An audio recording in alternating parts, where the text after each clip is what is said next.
మాట పట్టుకుని దాటాడు. దాటిన ఆయనకి శుభవర్తమానం ఇస్తున్నాడు. ఏమన్నాడు తెలుసా? నేను నీకు తోడయుండి నిత్యముగా మేలు చేయించు. ఏమన్నాడని? నీ స్థానమగినట్టు లెక్కంపలేని సముద్ర విస్తరవలే నీ సంతానం నేను విస్తరింపజేస్తా. ఎప్పుడు చెప్పాడు ఈ మాట? కర్ర పట్టుకుని యోర్దాను ఎప్పుడు దాటాడు? దేవుని వాక్యాన్ని చేతబట్టుకున్నాడు. అక్కడ దేవుని దూతతో సంభాషణ చేస్తున్నాడు, దేవుని దూతతో మాట్లాడుతున్నాడు. దేవుని దూత యాకోబుని ధైర్యపరుస్తుంది, బలపరుస్తుంది, ఉత్సాహంతో నింపుతుంది. నీ అన్నకు భయపడద్దు, లోకానికి భయపడద్దు, మనుషులకు భయపడద్దు. ఇరుకుదారులో ఉన్నాయేమో విశాలమైన మార్గాన్ని తీసుకొచ్చి నీతో నేను ఉంటున్నా, నిత్యముగా నీకు తోడంట. నీ సంస్థానము ఇసుక సముద్రం వలె, ఆకాశ నక్షత్రం వలె చేస్తానని దేవుడు అంట యాకోబుకు అభయాన్ని ఇచ్చాడు. నిత్యముగా నీకు మేలు చేస్తానన్నాడు. ఎప్పుడు? వాక్యాన్ని పట్టుకుని నడవడం ప్రారంభించినప్పుడు. వాక్యం పట్టుకుని నడవకుండా మనుషులు చెప్పుకుని నడుచుకుంటే వెళ్తే నీకేం మేలు చేస్తాడు దేవుడు? ఏం అభివృద్ధి చేస్తాడు నిన్ను? ఏం విస్తరింపజేస్తాడు నిన్ను? దేవుని వాక్యాన్ని పట్టుకుని నడవడం ప్రారంభిస్తే, దేవుని ఉద్దేశాలను నువ్వు తెలుసుకుని ప్రయాణిస్తే దేవుడు నిత్యముగా మేలు చేస్తాడండి.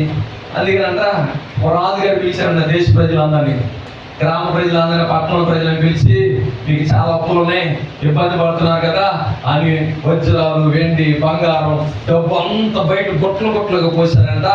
కావాల్సిన ఎత్తుకుపోండి, అప్పులు తెచ్చుకుని సంతోషంగా బ్రతకండి అన్నాడు.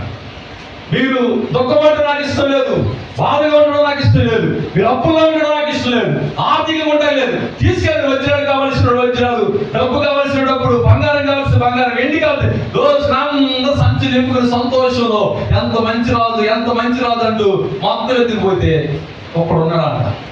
కొద్ది బంగారము, కొద్ది వజ్రాలు ఉన్నాయంట. మరి అందరు ఎత్తుకెళ్ళారంటే ఆయన అన్నాడంట, రాజా ఏనాడా ఎందుకు ఉన్నామేనంటే ఆ రాజుగారు మోసుకుని ఎత్తుకుపోతున్నాడు.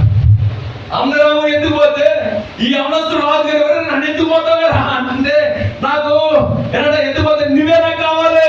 నీవుంటే మా ఇంట్లో చాలు, నీవుంటే మా ఇంట్లో బంగారం పొంగి పడుతుంది, నువ్వుంటే సమృద్ధి ఉంటుంది, నువ్వుంటే క్షేమం ఉంటుంది. అందరూ బంగారం చూసి పరిగెత్తారు, వెండిని చూసుకుని ఎత్తుకుపోయాడు. వీడు మాత్రం రాజుగారు ఎత్తుకుపోయాడు అంట. హల్లెలూయా. ఇప్పుడు రాజు ప్రభువైన యేసుక్రీస్తు వారు ఆయన ఇంట్లోకి ఎత్తుకుపోతే సమృద్ధి ఉంటుంది.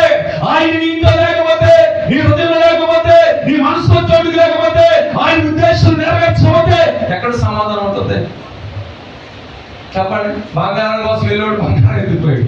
వెండి కోసం వెళ్ళాడు, ఎండి ఎత్తుకుపోయాడు. వజ్రాలు ఎత్తుకుపోయాడు. కానీ ఎత్తుకెళ్ళవలసిన వాడిని ఎత్తుకెళ్ళలేదు. ఈ యవనస్తుడు ఎత్తుకెళ్ళవలసిన రాజు ఇంటికి ఎత్తుకుపోయాడు అంట. హల్లెలూయా. ఇప్పుడు ఎక్కడికి వెళ్ళింది? రాజుగారు ఇంటికి వెళ్తే రాజుగారి ఇంట్లో ఉన్నాయి, ఎక్కడికి వచ్చినాయి? వీడింటికి వచ్చినాయి. మరి నీ ఇంటికి రావాలి, పరలోకమైన నీ ఇంటికి రావాలి, నువ్వు ఎవరు ఎత్తుకెళ్ళాలి? రాజుగారు ఎత్తుకెళ్ళాలి. ఇప్పుడు రాజుగారు ఎత్తుకెళ్ళి ఎవరు లేరు. ఎవరు ఎత్తుకెళ్తున్నారంట? నేను ఎత్తుకెళ్ళదా? దాన్ని బంగారం, ఎండి, సంపద ఎత్తుకుపోతే ఎదురు తింట ఒక్క పూట్ల రంచిపోతాయి, లేదా 2 రోజులు తింటావు, 3 రోజులు తింటావు. అదే ఉండవలసిన రాజుని ఇంట్లో ఉంటే ఎప్పుడు సమృద్ధితో నింపుతాడు. హల్లెలూయా.